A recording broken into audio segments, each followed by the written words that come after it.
Ladies and gentlemen, welcome to the March 26, 2013 meeting of the Conservation Commission. We're on camera for those people at home. Who is taping tonight? Mrs. Powers. Right, Mrs. Powers, okay. And I see that we have a quorum, and I'd like to welcome Mike Noonan here tonight, our newest member. We have a really interesting meeting, but at the outset, I'd like to consider an executive session for one issue. We're very lucky to have tonight the Town Council, Elena Quirk. And so I'd like to make a declaration, and then I would entertain a motion for executive session. And this would simply be that we're talking about something that can't really be discussed in an open meeting, and we'd have to close the meeting very briefly while we discuss. I declare that under Mass General Laws, Chapter 30A, Section 21, that the purposes of the executive session will be to discuss strategy regarding litigation known as Powers et al. Versus Park et al., Plymouth Superior Court number CV 2013-151. Because an open meeting may have a detrimental effect on the litigation position of the Commission, and with the Commission returning to open the session at the conclusion of the executive session. Do I have a motion to convene the executive session? Motion to convene executive session. Okay, under Chapter 30A, Section 21, for the purposes, the purposes outlined by the chairperson. Second. Okay. All those in favour? You need a roll call vote. A roll call vote. Okay. So I'll do a roll call. Joe Feeney. Yes. Kathy Crichton. Yes. Jerry Keller. Yes. Chris Kane. Bill Stone. Yes. Nathan Elliott. And then we have two other members that don't have a vote in this that will be here. Okay. That being said, we're going to move now into the executive session. Okay. So, ladies and gentlemen, I'm just going to stop the tape for the moment and ask you just to give us a few minutes. Here's my beer. Oh. Okay, ladies and gentlemen, the tape is running. Oh gosh, we have a little bit of time. It is now 7:52. We're back with the open meeting. And I take... I'll move quickly to actually the meeting with Timothy Dexter and Ed Hutchinson regarding Mass Department Transportation Route 18 widening. So we're very lucky to have Timothy and Ed with us tonight. We'll do the other one at the end. We'll do the other one at the end. Do you want me to sit up front here? You can say, I'll try and get the camera on that.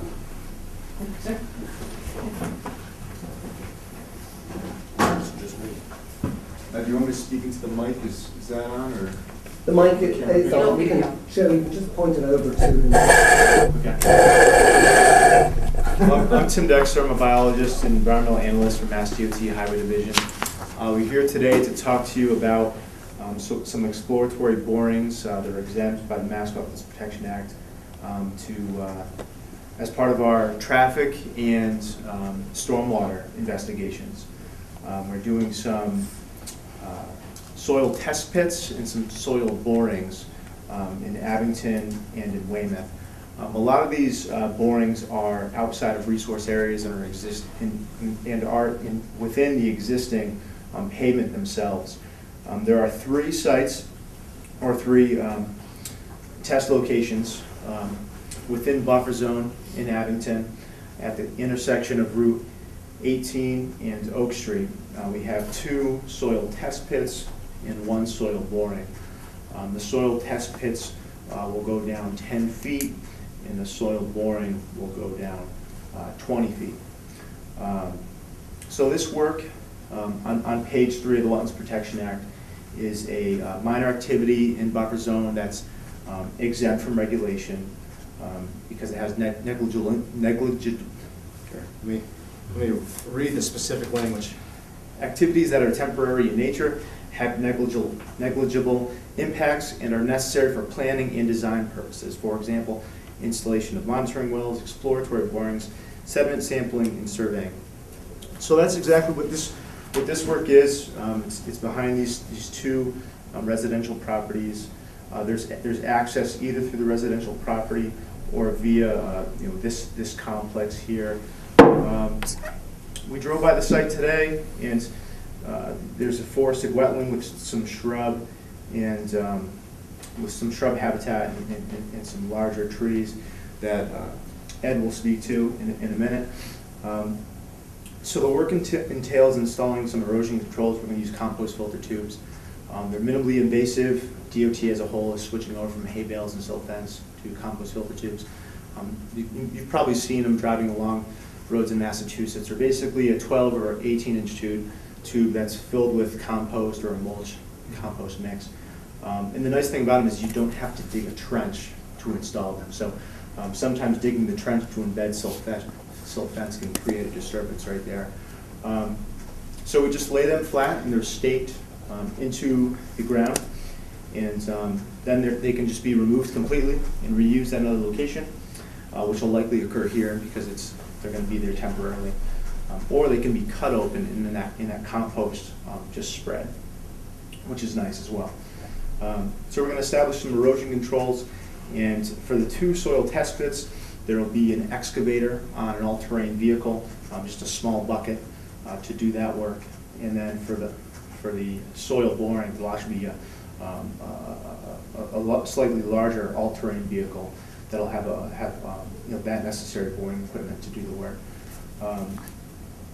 We're also going to bring in a water truck to do some percolation tests at the test pits in accordance with the Wetlands Protection Act stormwater guidelines.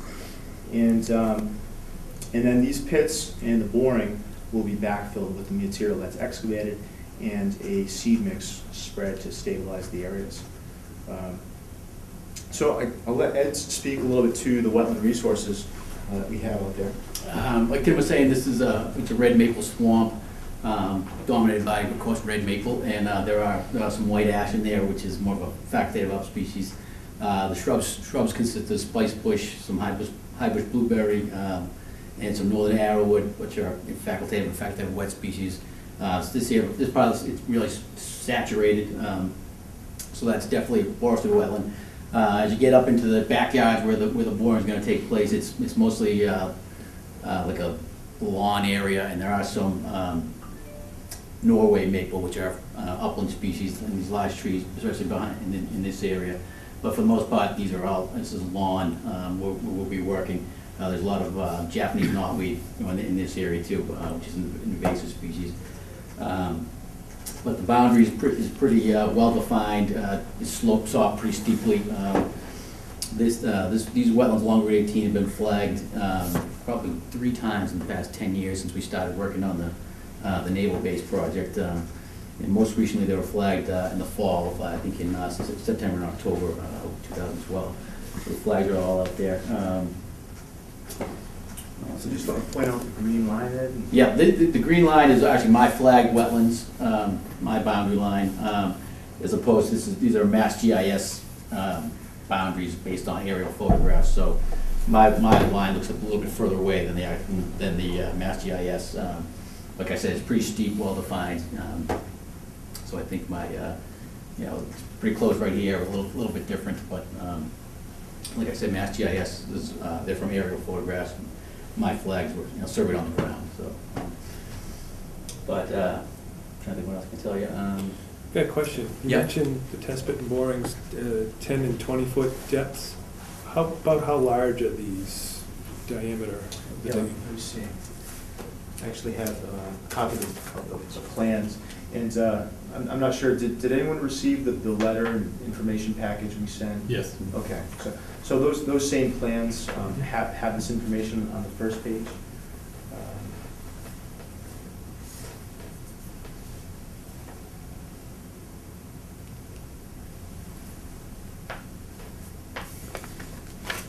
When you do the percolation, you gotta make a shelf. Right, you're gonna have to slope it or bench it. Well, he has to make a shelf to dig the hole for the the water, so the hole is gonna be, Pretty big. yeah. And how long are these left in place? They'll be backfilled that day. Oh, same day. Yeah. So it's a- Yeah, so- One-day operation? Sorry, what was that? It's a one-day operation? Yes, yeah. Will the boring, Per- with a per drill rig come in with the test pits, or will they be separate opportunities? Because they're different pieces of equipment. That's dependent upon the contractor. Yeah. So, And do you guys know what kind of rig you're bringing in? the contractors, various different pieces of equipment. Our liaison, who at Mass DOT, who oversees that contract, said that they have, all different types of equipment based on the site in the job. What So- kind of boring are you putting in? Are you putting in a 2-inch diameter or a geoprobe? What do you use? Do you know? I don't know specifically. It may say within these plans. I'd be interested in that and the size of the test pits. Yeah, I can give you information on the size of the test pits. Typically, they're fairly small. Well, you're doing the I test mean, pits. certainly won't be within the wetland. It's gonna be, that's at least, 50 feet away from the edge of the wetlands, so. But the test pits themselves are, there's 2 reasons. One is you're doing a test pit to see the soil type, but the 10-foot is for perk, right? Well, when they Yes. do the test. So pit, that's they're gonna be a bigger excavation.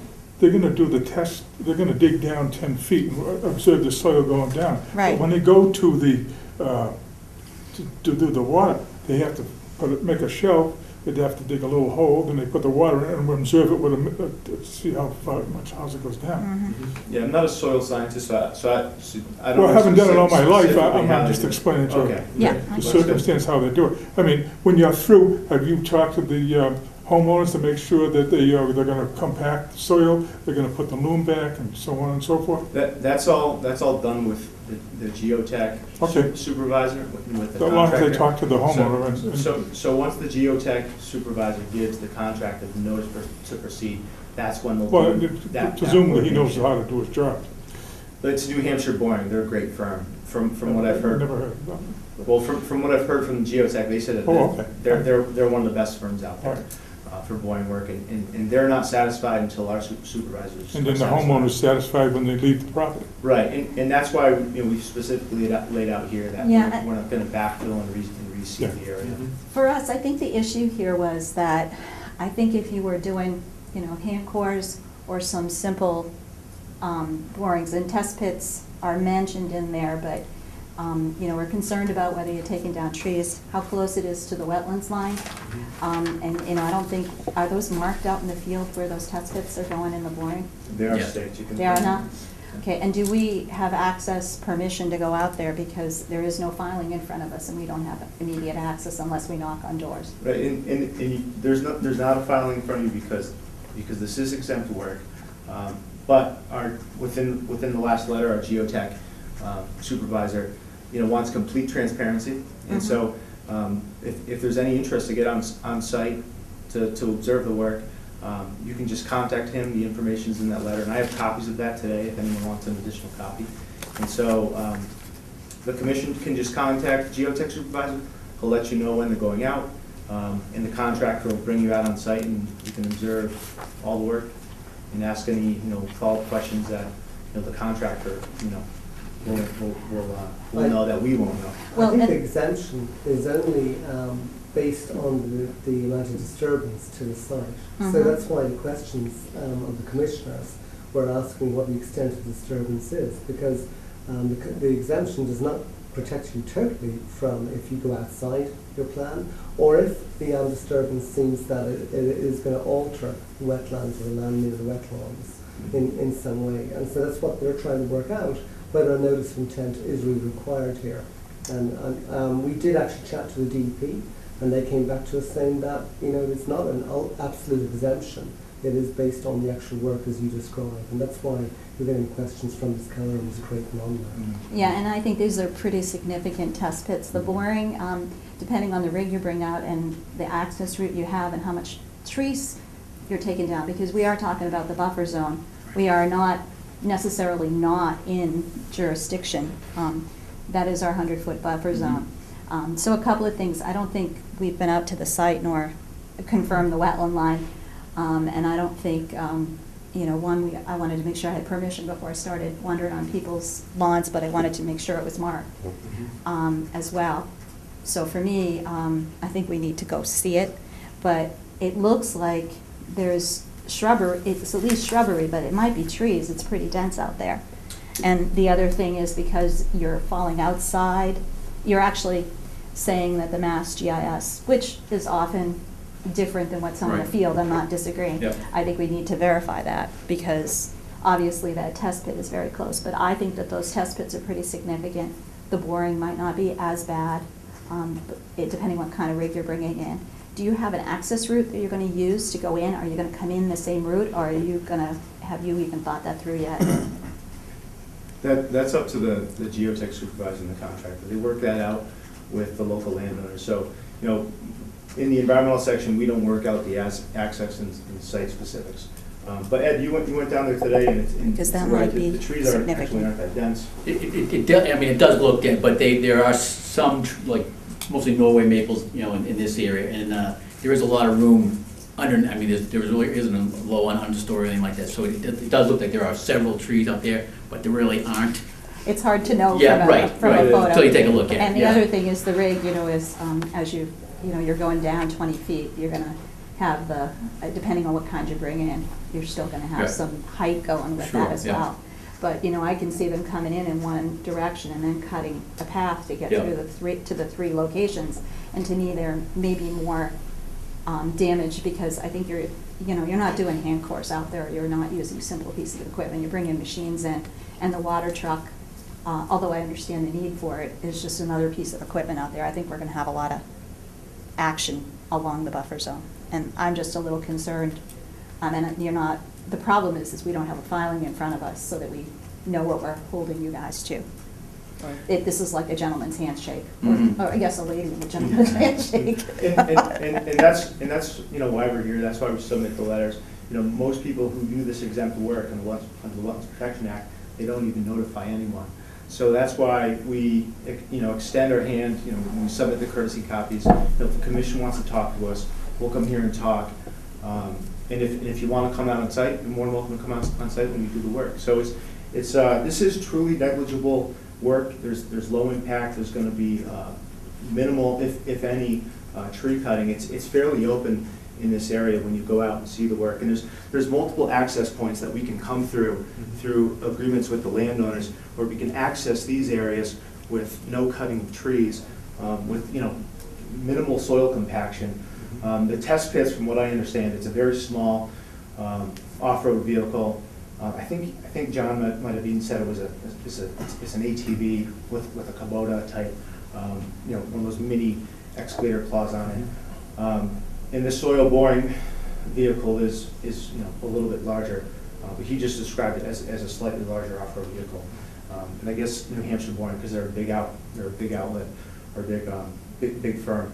They have a lot of different pieces of equipment, so depending on the site, dictates what type of equipment they can fit in there. What is the projected date to do the work? We've decided to hold off on it until we met here today. Gotcha. Okay. So basically, as soon as possible. This job, the limiting factor on when we can move forward is the completion of the stormwater report and NOI. So we can't finish the stormwater report until we collect this information on the stormwater basin sites. So this is really the critical path. We're trying to get it going. So would the consensus of the commission be that this is sufficient and to monitor and keep it on a close diary, maybe a 30-day diary, to keep in contact with Tim and Ed and see what's happening? Or would you require something a bit more to go further on, such as a request for determination or notice of intent? What are your thoughts on that? Are your questions answered with this meeting, or do you have more issues? I've said a lot. I'm waiting for someone else to say something because I have an opinion. Well, I mean, Even if one of you have a if question, the things are marked, and we can go there. But that, I mean, he's referring to digging holes 10 feet deep. I mean, any of the machines gonna, I mean, compared to the machines at the American Rental right out front out here, have you gone by that up there? Have you seen those small excavators up there? No. Oh, having owned equipment all my life, you're gonna dig a 10-foot hole, then you're gonna do a perk. Well, the perk has gotta have a shelf. And I've never carried a water tank. I always carried 5-gallon buckets of water. So it must be a new way of doing it. They'll bring a hose, a tank with a hose, pull a hose out there. Yeah, a tanker? No, it's a 1,000-gallon tank. Oh, 300-foot hose, very simple. no, you need 5 gallons. I know, but if they're gonna bring a water truck. Oh, yeah. And the water truck's gonna have a hose. I know that. Why are they bringing a water truck? It's just self-contained. They don't wanna use the residents' Well, I water. understand that. Do we have contact information on the contractor? I mean, we can tell us what kind of machinery he's gonna use and Yep. what the tonnage is on it. Exactly. I have contact information in these letters for John Tester, who's the supervisor for our geotech section, Right. and he'll put you in contact with the contractor. So I think, if there's any outstanding concerns that, we can alleviate that or work through it so there's complete transparency. And I think that's a nice good faith effort between both of us to streamline the process, but also provide all the information that you need to feel comfortable and know that this site is going to be stabilized that same day that we do the work. We can, if the commission decided they wanted, say, a request for determination, which would literally be asking all these people that you're referring us to actually put everything down on one piece of paper, tell us what's happening. We meet every 2 weeks. We meet very promptly. We go out immediately when you notify us, so we can speedily put this on to another calendar if you think a request for determination, which lays out all the information in that form, instead of us contacting, because we're all volunteers, we don't have a lot of time, so instead of us contacting all these people, if you actually have it all on one page, answering the questions that Mr. Carroll and Ms. Creighton asked, that might be the best way to go. What does the commission think? I think I would feel a ton more comfortable that we had covered all the bases, and, you gentlemen would know what we think. I don't know that we really need a full notice of intent, but Request for determination? I think a request for determination is probably the simple way to go on this, just because I'm not comfortable. Frankly, I feel like this is more than just a minor activity. I haven't gone to the site, but I've seen it from the street, and I just feel like there's a lot for us to decide. It's not as simple as it felt to me, and a 10-foot test pit seemed pretty big to me. Is that the consensus of? But I'm the only, that's my. Oh, yeah, I feel the same way also too. And I'll feel bad. I still have questions that, the same thing, the contractor's equipment, what the tonnage is on it, the weight of it, what he's bringing it back there. Pretty much answered my questions on erosion control, stuff like that, but still. Could we, I think all of the concerns that are out there, we are already planning to address, site disturbance is going to be minimal. The site is going to be 1 day of work. There's going to be erosion control, so there's going to be absolutely no impact to wetlands from sediment moving down slope. We're going to backfill these pits and reseed them.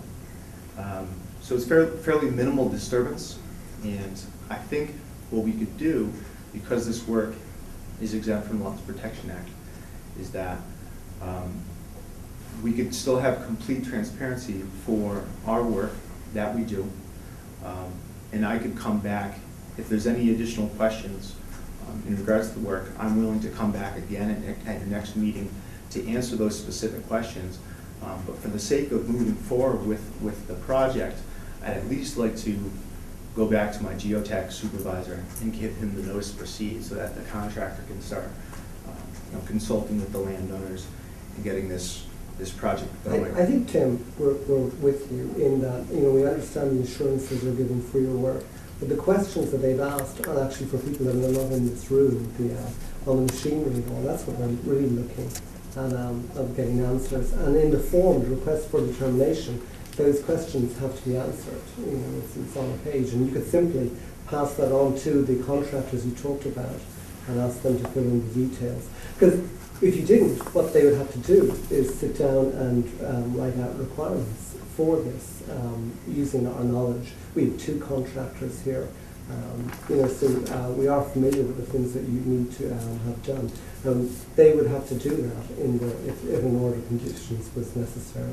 But I don't think we're going that far. We're just simply asking for the information to find out and really see if there's some less invasive way, if it's necessary, to use it. So that's why I think they're reticent. I think the Commission is reticent about going ahead without further information. Would that be right? Have I summed up? Yes. So, yeah.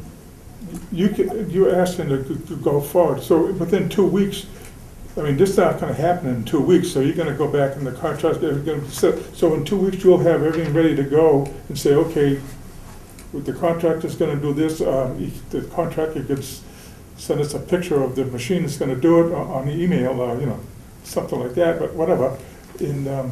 So in 2 weeks, you'll be able to say, okay, and everything's moving along. It should be all right, because this project's been in the waiting. I mean, I did a driveway 20 years ago for a lady on Bedford Street, and she was waiting for the widening of the road right by the fire station. Yeah, and in the private sector, that's how it worked for the state. I mean, I'm being generous on 20 years. Yeah. No, I agree. There's been a lot of holdups. You know, for the state, it takes a little bit longer to get this, you know, to set things up, to actually get the firm out there. Because once they give them the notice to proceed, they have to schedule it. So they have to work out all the other jobs that they're doing. So that's going to be going along. In 2 weeks, you're going to come back and say, okay, this is what's going on. Do you agree we can do this, so on and so forth? Or if you bring pictures of what's going to happen, we can say, oh, that's good, okay, fine, and tomorrow you can do it. Yeah. We disseminate, as you Is that a good idea? information, Nancy disseminates it to all the commissioners. Mhm. So they're working right up to the next meeting. We don't want to hold you up. Yeah, we don't certainly want to hold you But up. I don't, but for me, I feel like we're missing part of the process. You know, really, the question is it significant enough to require a filing? And I think that's the question, the first Yeah. question. And I don't want us to not have the right documentation in our file and feel comfortable that they're doing what they should do. That's my opinion, but, Well, you know, that's where I'm headed, is that I just feel like if we had something more formal, I think I would feel a lot more comfortable. I would agree with that if you want. It's no Yeah. problem. To me, a request for determination seems like a, you know, and straightforward, explain how this is gonna work, what size these are, what the construction route is, probably put it on the plan, you know, and we'll have an opportunity to go look out at the site. We probably can do that if we're gonna have to do a site walk anyway. And I think that would be really helpful myself. Because we'll have on the ground seen it too, because that's, you know, the other thing, we wanted to hear from you before we went out, so we knew what we were looking at. Because we were driven by and we couldn't see the flags, but they're probably far, you know, far enough back, we couldn't see them.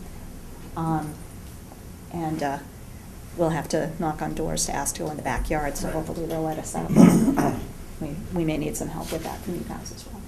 But it's not that I don't understand what you're doing, and I think you will do a good job. It's just that I feel like it should probably be on paper. And I'm talking a lot, but that's just, I feel pretty strongly about this one. Okay, well, I respect that, and, you know, like I said from the start, we want complete transparency, so that you guys know what we're doing. The level of detail and information that we provided tonight is basically what our geotech supervisor has told us, down to the level of detail that he knows. He says that New Hampshire boring is extremely good, minimal impact for these types of sites. Fortunately here, we don't have to do any cutting. There may be, you know, a couple small saplings that get run over by an ATV tire, which is a, you know, negligible impact.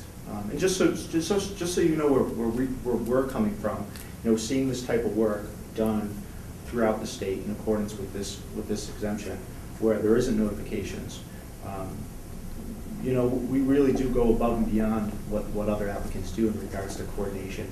And I think this project this is something that we've never done before in regards to coming down and meeting and talking about, you know, work that's exempt, that's so minor. So I just want to express that to you, that, you know, the state does feel like we're really, coming above and beyond, providing you in-depth information, and by, extending the hand to bring you out on site to observe the work, is something that, that offer stands.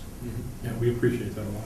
Yeah, thank you very much, Tim and Anne. Thank you very much for coming out. I'm sorry you had to wait so long to actually get to talk to us. I really appreciate that. So,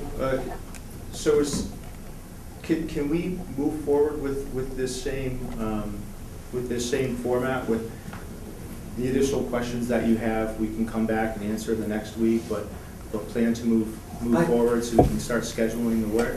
No, I don't think so. I think they are looking for a request for determination, or at least, because you may well have given us the information, it's just that we didn't see it because we're used to particular forms and the information put in a certain way. So I think it's the consensus of the commission, they have heard on this, and I think it's the consensus that they are looking for a format like a request for determination.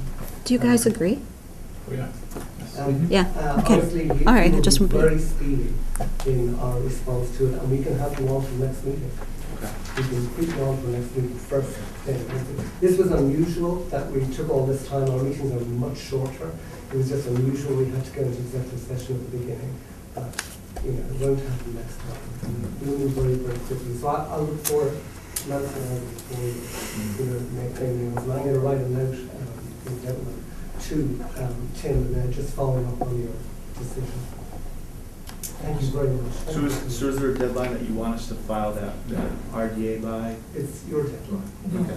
No, we have to have an ad in the newspaper, so I need it by Thursday. Okay, by this Thursday? Yes, so if I can get the ad in the Okay. paper. Oh, she's talking about the next meeting, that's right. If Yeah. you want us to do it by next meeting, you have to have it by Thursday. Okay. It's this way, but that's the notice requirement. Okay. Is that okay? Yeah, we can do that. Okay, Thank you very much. Right, thank for you. coming. Okay,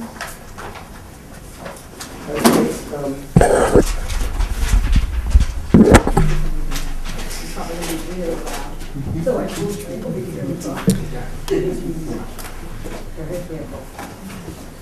Moving quickly on, we have an item here which is the notice of intent of 0 Adam Street, and the applicant, I'm going to open the notice of intent. We have received the papers. You should all have. Mike will have to make sure that you get the papers for that.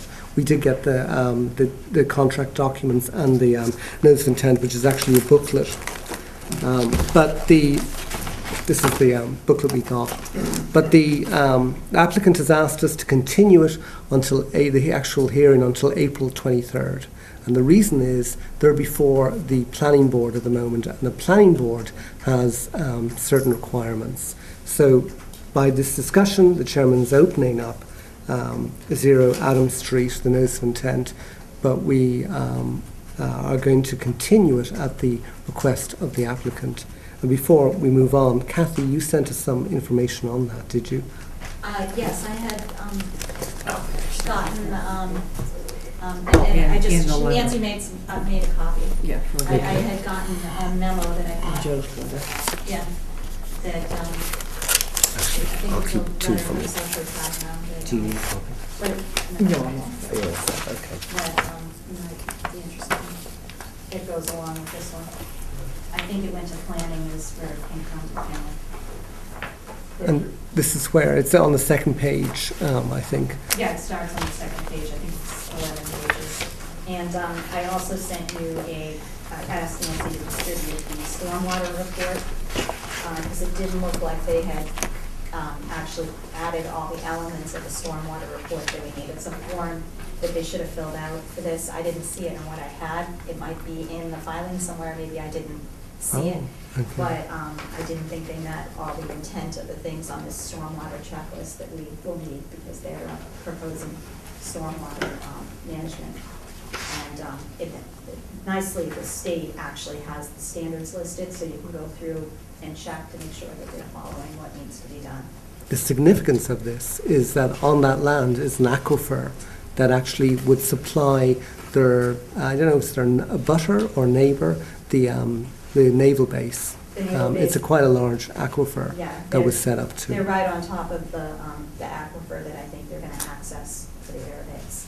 So discharge to the aquifer is a concern to the airbags, which is what that memo is. And we can read through it. I think it's a little long and a little complicated, but I think it was a good memo. It's a little different than we usually see. Yes. It's a good, actually, translation of Mr. Ivis's memo. Mr. Ivis is the planning board's expert, and the naval... No, he's actually the South Oh, Shore see the Project. South Shore? So they have a planning board expert, I can't remember who it is, who actually did do a report. And Mr. Ivis actually interprets that in what I consider ordinary English. I found it much easier to Do we read. have the PMP report as well? We do. You don't have that? We do have that. I'll make See, sure. I looked through the file, but maybe it's in there somewhere Yeah. and I didn't. I'll make sure you Nancy, have if you it. get a chance, could you just scan it and send it to me? The PMP. The PMP. PMP is planning board's consultant. And they use Yeah. a couple of people from there. Is there any other discussion on that matter? So, moving on, the report Do we from... need to close the hearing? Do we need, since you We're- opened it, do we have to do anything? Do we have to then? motion to continue? I thought you opened it, but yeah, motion to continue. So can I have a motion to continue this hearing on 0 Adam Street, notice of intent number SE 084-465, based on the applicant's request to be heard again on April 23rd? Do I have a motion? Motion to continue? And second? Second. All those in favour? Aye. Okay, so moved. So let's go to our last item is the report from the annual general meeting. So who starts? It was awesome. Yes. It was really good. What classes did you pick? I took the first one and the fourth one. Now, the first one was for, I think it was just about starting up as a commissioner, new commissioner. Very, very, very informative. So much information that there was no way. The class went over for probably about a half an hour. So it was just a multitude of information, all kinds of good websites and stuff that came with some of the paperwork. I think even a stick booklet with all the paperwork for the unit itself. I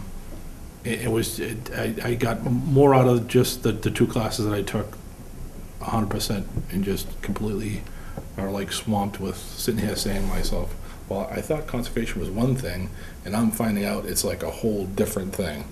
So I don't know if that's good or bad or scary or not, but and then the second class I took was also with Kathy too, and it was what is it, more of determining wetland percentages and Reading the plans. reading the plans. It was the site It plan. wasn't as good as the first person that I had, but just still the same, just as informative. So I would definitely recommend anybody to take either one of those classes right there, because it just you learn so much. That's you took two of the certification Two of the classes. certification to be, classes, yep. You know how there was like that 8 classes that you have to take to get Right. certification as a commissioner. Yeah. So you took 2 of them.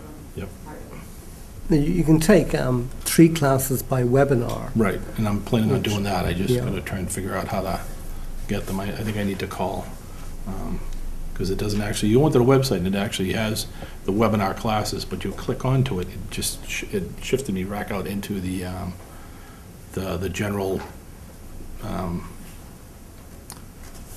what was it? general The website. just website that had it there, so it didn't have someplace we could sign up for the webinar. Is the webinar something you have to do only at certain times, or can you do it on your own anytime? No, it's at certain times. I took the 3 that you could take.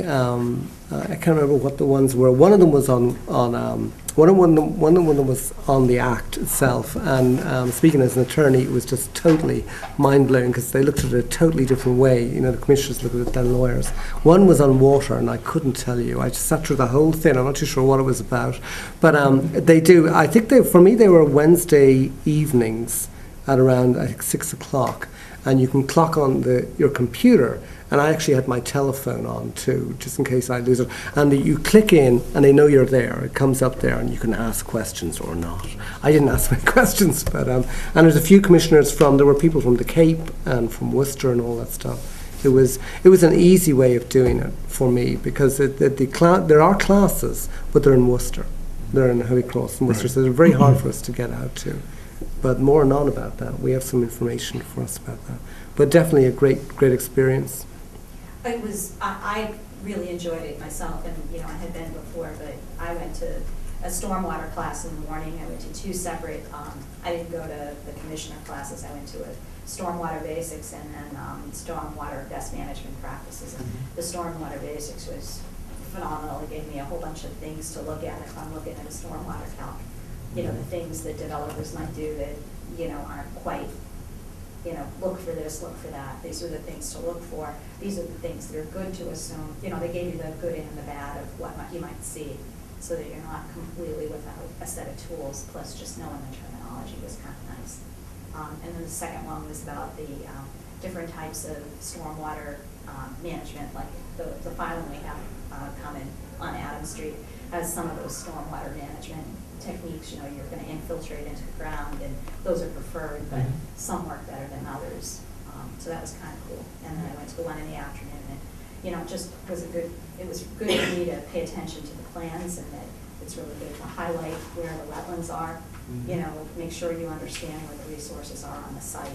You know, a lot of times a couple of our contractors will do it for us, but it's probably a good activity on a complicated site to highlight it and really stop and look at the plan and make sure you know what everything is, everything at the building level, and what all these little odds and ends are, because you might be approving something that makes no sense unless you really take your time. But I thought there was a ton of classes offered. There was a lot of vendors there, which was nice because, you know, as we go forward, you know, we may want to know more about like the set facilitation device they were talking about.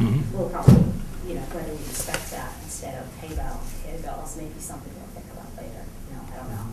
But that kind of thing would be helpful. But I would suggest it for anybody to go to. I thought it was a really helpful class. So. Yeah, information on websites too. The first class I had, they had more about mapping for GIS and other websites that you can just go onto that are free from Mass. I forget, one of them was a GIS site, but it's named Oliver. You go onto it and it has everything. Oh wow! So it's at www.mass.gov/NGIS. Right. And then you click on Oliver. You just have to be patient with it because you're online map. But there's another section that actually has some maps on that website that are already done, so you can actually it'll just plot the wetland in the area, so you can call up the town of Abington, and the wetlands lines will go, and then you can just make it bigger or smaller.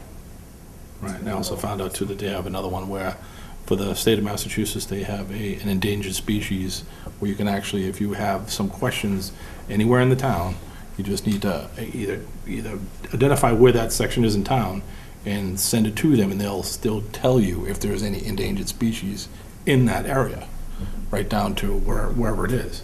So if we were ever thinking of some other place that's over St. Perecky's Farm, if there's any endangered species over there, you can just contact them and they'll come back and say, well, yes, there is. And it's such and such, and it's been there for so long. That's excellent. So, that's excellent. Information was huge. They had a lot of information. So that was really good. Well, it's on every year, and you guys are here for a while. So, okay, that finishes it. It was a long meeting, and that finishes our main part of it. Now we moved quickly to old business, new business. And in old business, Joe drafted a letter. This is our correspondence. Yeah. We're going to hit that in a minute. In our old business, if you remember, Joe said that he would draft a letter to the departments to tell them, remind them that there are a few laws out there, and it should be that package that Nancy just passed out to you. It was the top page. Do you see that? This is a letter we're going to send to all the department heads. There are some department heads that definitely need to see this, and you're going to see that in a minute on our correspondence. But does anybody have any comments on the letter? This is going out from you, the commissioners to the departments. Yeah, I just wanted to make sure everybody was comfortable with it, that they, if it needs to be a little bit more firmer, just let me know. I can, add some verbiage in there to make it firmer. If you think it's too firm and it needs to be lightened up a little bit, stuff like that. I think also too, we should attach to the letter also to the two acts, the Wetlands Conservation Act and the Clean Waters Act with that, so that even if they don't have it on file themselves, that they will then have the updated version of it to go along with them. It might be a lot of paperwork, or we could reference it. We could just reference it to say, if you need copies or if you need something, let us know. Does anybody else have any comments? Probably should have Nancy's telephone number. Yes. Poor Nancy. Well, no, it's just, and Dennis looks like he scribbled something on there, so I'm waiting for him. Unless this goes out on letterhead that has all that info. Well, that's what I thought. I just basically drafted it this way, and I figured we could put it on official town letterhead, Conservation Commission, and then you would just sign it with the commissioners' names below it, or just type them on there. I don't know if we need to sign it, just our names. You can sign it. Yeah.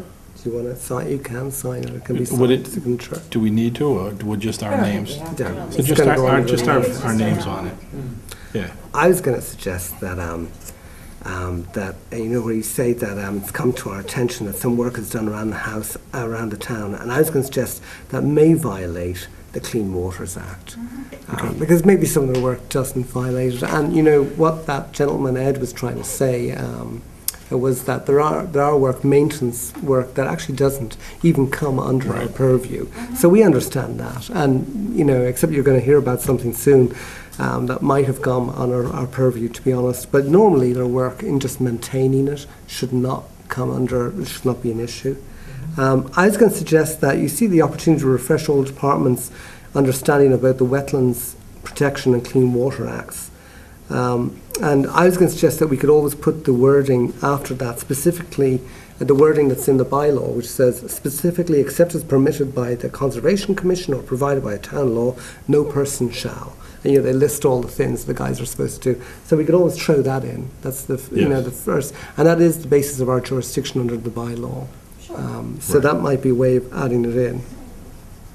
That actually gives them some heads up of what they're supposed to do. Yeah, I think that would let them know too that you're not exempt. Just because you're a town department, it doesn't mean that you're not exempt from these two acts. Right. So, and that was actually brought up in one of the classes that I took. Oh. He did say that. He said, guess what? People in town sometimes do things, or departments sometimes do things in town, and they think, well, we're a department in town, we're exempt from any of these things. And we're like, no, they're not. They're not exempt from those. They may be exempt from the fees for that, which is fine, but they're not exempt from filing or letting everybody know that the work needs to be done. I think that's what's happening. Is there any other comments about that? So we're going to modify the letter, send it out to departments. Great. Great. Thank you for doing that. Yes, thank you. Thanks, Chair. Hopefully that'll raise some awareness. And then we're moving. They still know who we are and who to contact, and that alone is huge, because I think we want to work with the departments, we always have in the past. And a lot of times it's just not understanding. Right, and the same thing too, I kind of put it out there that, they are the eyes and ears of town, and we're not going to be able to see everything, but if they're around town and they see something going on, they just get a hold of Nancy and say, you know what, I saw something weird going on around here, you might want to look into this. So. I have in the new business, there's just two building permits. Now, how we've been handling the building permits, because they usually are homeowners, and you'll see on the form, I'm going to pass the forms to you, you'll see that every department signs off on them. And what we've been doing is that a few of the conservation commissioners actually go out and have a look at them. So we did have one for 11 Warner Road in Abington. It was literally putting a shed. I looked at the Mass GIS. I do that for all the addresses we get. There were no wetlands near it. And Jerry, you went out to have a look at it and signed off on it, And I'm just going to pass this along to you so you can see what it is. We have one that still has to be looked at. We just got it this week, I think, actually the 14th of March, and it's for 90 Leonard Farm Road. He's going to install a steel wall, vinyl-lined in-ground swimming pool, and there's going to be excavation, electrical included. And again, this is an application for a building permit. I looked at the wetlands Mass GIS, the state GIS, and it's not within that wetland area. But it would be good for the commissioners to somebody to go out to have a look at it. Is somebody available to do that? I will. Jerry will. Is that okay? I'll probably take a look at it. Excellent. I'll make sure, Nancy, I'll make sure you get copies of all that.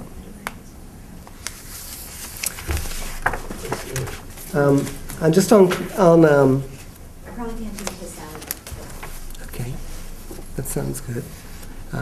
And then this is how we're handling the building permits. I think that we are going to have a look. I'll bring them up at every meeting, but often we have, Jerry might have gone out beforehand to sign off I for just them. happened to be going home that day, and I read the email, and I came by and saw Nancy, and she said, "Oh, the building permit's right here, we might as well sign it while you're here." I took her, you can go look at the next one. On correspondence, one thing that we got, that Nancy and I got, was on Thursday, March 28th, during the day, so it's between 8:45 and 11 o'clock, I think 12 o'clock, Norwell is having its, they nearly have, I think, a monthly meeting. And the people, it's going to be Steve Ivas is going to talk about seasonal variation in wetland vegetation species. There's going to be a round table of all the commissioners that are there with Christine Odiaga, who is the kind of, she's the circuit rider, so to speak, of the DEP. She's actually going to come to us. It's, she has a question for us, class for us. But that's on March 28th, which is this Thursday. I don't know if anybody's able to go, but that's on. It's unfortunate, starting the day on a Thursday. Yeah, it's tough. Because it should be good, because it's going to take out the field and show you how to look for the plant, because the plant's where you find stuff. That was kind of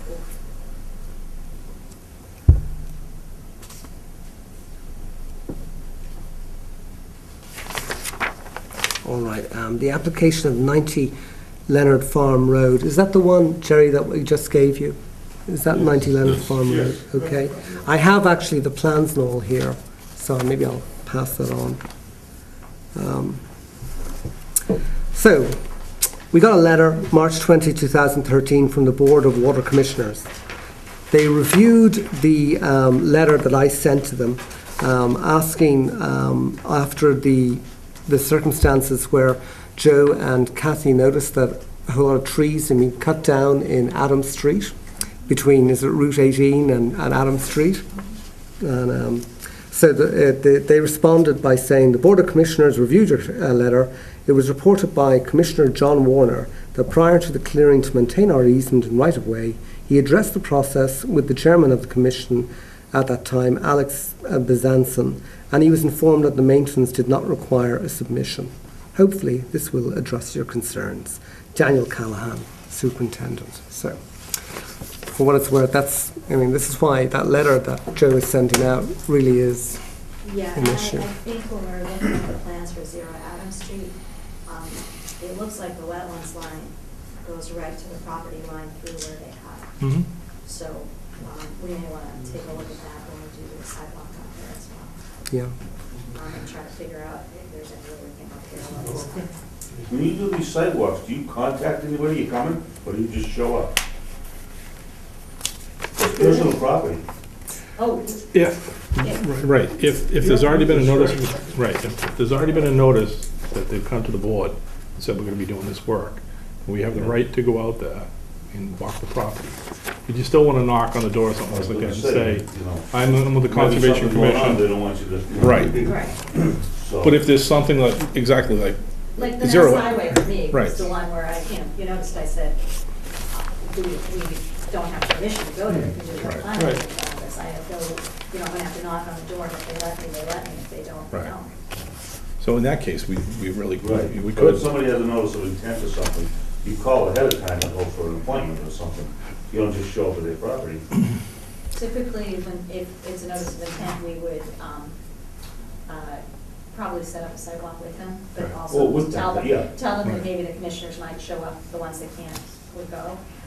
For some of the stuff that we've had, which has been certificate of compliance, I think we've been knocking on the door saying, hey, you filed Right. this, can we go walk in your backyard? Yeah, but I don't think it's not really, I mean, it's not really our intent to just go out there and start Well, that's what I mean. wrong. Notification. Right. You know, yeah, just curious. Right, did I say that right, Dennis? Yeah, I mean, I think often I go, like Jerry, if I'm going home or something like that, I knock on the homeowner's door, or if I can, I call them. The building permits usually have their phone numbers, and actually notice of intent does too, and I call them beforehand. That's what I do. And Nancy has cards in the office too? I just know being in the business, the building inspector will call ahead of time for an appointment. Yeah. The water commissioners will call ahead of time, and they'll come down for an appointment. They'll meet you at a certain time. They don't just show up. No, it's a safety requirement too. You don't want Right. to walk Yeah, in. we wanted a couple of us to go. Nancy has cards in the office too, it says Conservation Commission.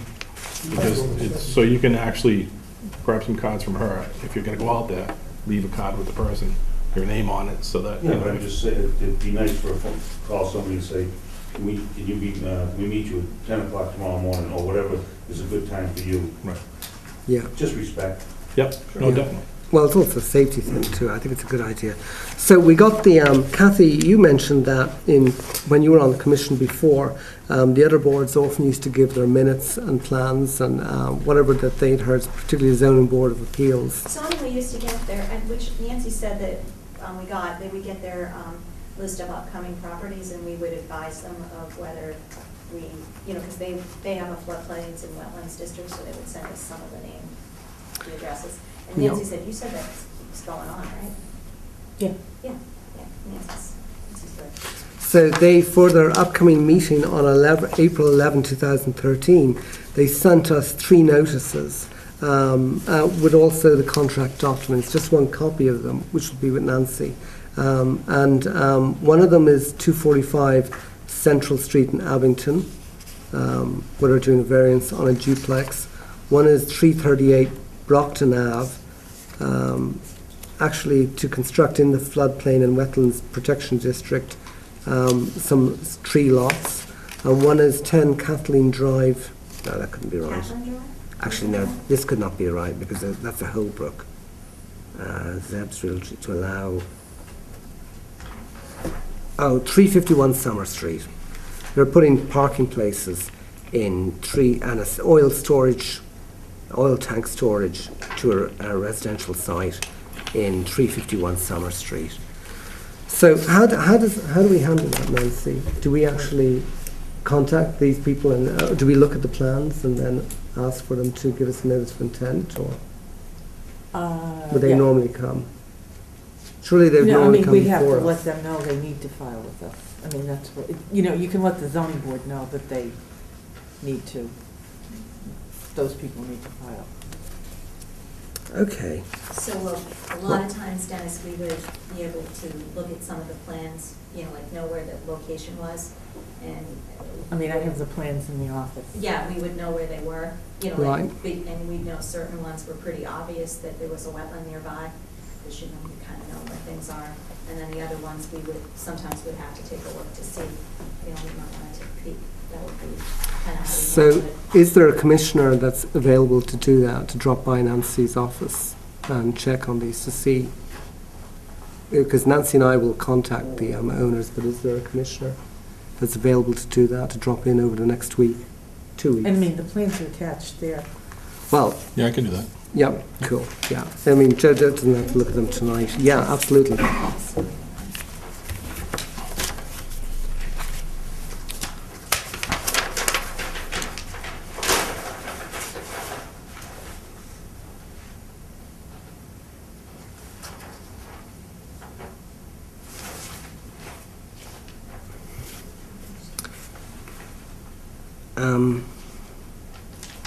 I suppose I'll read this. This is the last thing, I think. No progress. It's an email to Nancy from Christopher DeMars, who's also an attorney in Braintree. Just wanted to follow up with you and let you know that we moved into our new house at 109 Dale Street. This will be my address for all notice. The neighbouring lot is lot 101 Dale Street, which was just old, and they have started construction. One of the reasons I'm writing to you is to ensure that I'm notified of any activity regarding lot 3, 101 Dale Street, which is out behind our house. They're looking for approval there of a buildable lot. I appreciate if you told me anything. Lot 3 is comprised mainly of wetlands, and there's a river and stream that they would have to cross. In my opinion, there's not enough upland to recreate the appropriate wetlands while staying 100 feet from the river's bank, not to mention crossing or bridging the river and small streams that run into it. If there's any activity on lot 3, please let me know. So we can do that. We can put that in a correspondence. I'll just, it's not a problem. We don't have any Dale filings Street. or anything for that lot, do we, Nancy? Do we have? I don't know if 3, I know his lot was filed on, I'd have to check. There's 2 houses on Dale Street. One is obviously just been Go past that too. built, Yep. and the second one is on its way. It's right To on the left Dale. of it? I think it's 1 and 2 that filed with us, I But don't know. think, But was I'd there have a to third? double Yeah, check. but it sounds like the third is behind them somewhere, because it's across the river, it said, so it must be behind. So whether it's behind Elwix or Jones, I think is back there. Okay, well, Nancy will look to see if we do have a filing on that, and I'll keep tabs on it as chairperson over the This next. is the house Yeah. that sits way in the woods. That's the Jones, right? Winnowers. Winners, sorry. Yes. And the last thing is Mr. Dombrowski has a few resolutions and articles that he wants to put in the town meeting, the annual meeting of the town. And I didn't put this before you yet because, as you may know, the town meeting has been continued till, what date is it? June. June 10th. June 10th. So, we have enough. But now that it's on, I'm going to pass this as correspondence, and maybe we'll put this, I'll contact Mr.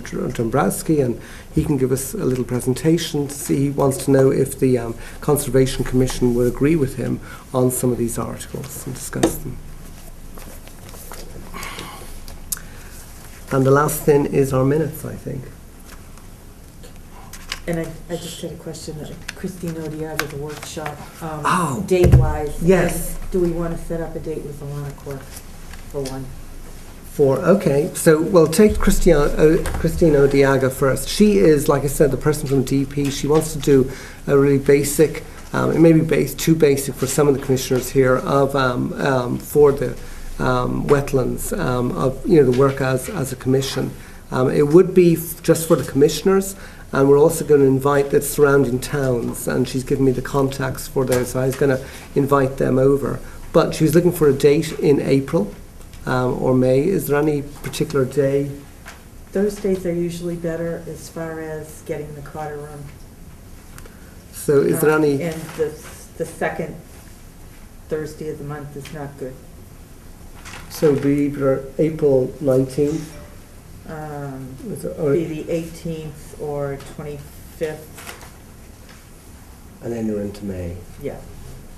So is there any dates that, if people are able to go, is there April 20?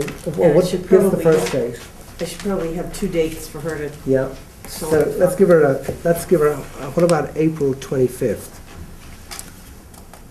You don't have to go to this, but if you are available, do you think April 25th would be good? What day is that? That's a Thursday. So it's Thursday the evening. 18th and the 25th were the 2, right, Nancy? that you were That's for April, and How's and the then in 18th May. work for you guys? Is that a problem? Yeah, 18th is good too. Anybody else?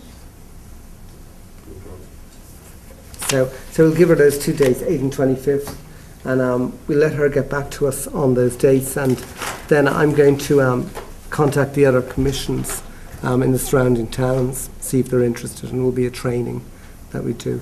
The other thing is the law firm, and this will be on the open meeting law, I suppose. This is the council you're talking about? I don't think it was just open meeting, I think just. How to do Yeah. procedurally. I mean, it's a good thing because I think in future we're going to stand by our decisions, and we can. I spoke to DEP, and we can actually, attend or make our submission to anything that goes before DEP. So we certainly stand by, what we decide, and to do that, our decisions should be cast iron. So as much help as possible.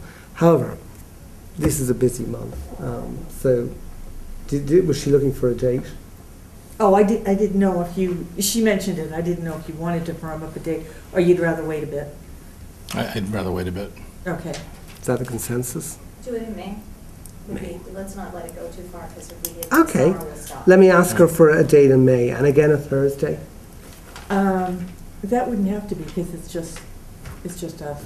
It's just us, there could be any room. So it could be a So- a Tuesday night. I'll get her to give me Short 2 meeting dates. Some night, it might not be a bad time to do it. Yeah, we could do it at an actual meeting, Yeah, but I would think. you think, an actual, we could do that. I could do We what I have did. if we have a short agenda. Yeah, I could do what I did with Old Colony, where I actually meet with them beforehand, or at least ask them to make it nice and concise, yeah. Okay, that sounds good. The minutes, Oh, right. do we have the minutes? Were they in that package? So, Or they were sent to us? They were sent to us. They were sent to us, okay. Yeah, email. Is there any changes anybody wants to do on the minutes of March 12, 2013? Do I have a motion to approve the minutes of March 12, 2013? Motion to approve. Second? Second. Okay, is there any discussion? We're all set. Okay, so moved. All those in favour? Aye. Aye, so I moved. abstain, I wasn't here. Okay, all So I right. did watch you on TV. Thank you. So, I think that's it. It was a long meeting. Is there any other issues? I should have asked, was there any new business? Does anybody have any other issues they want to talk about?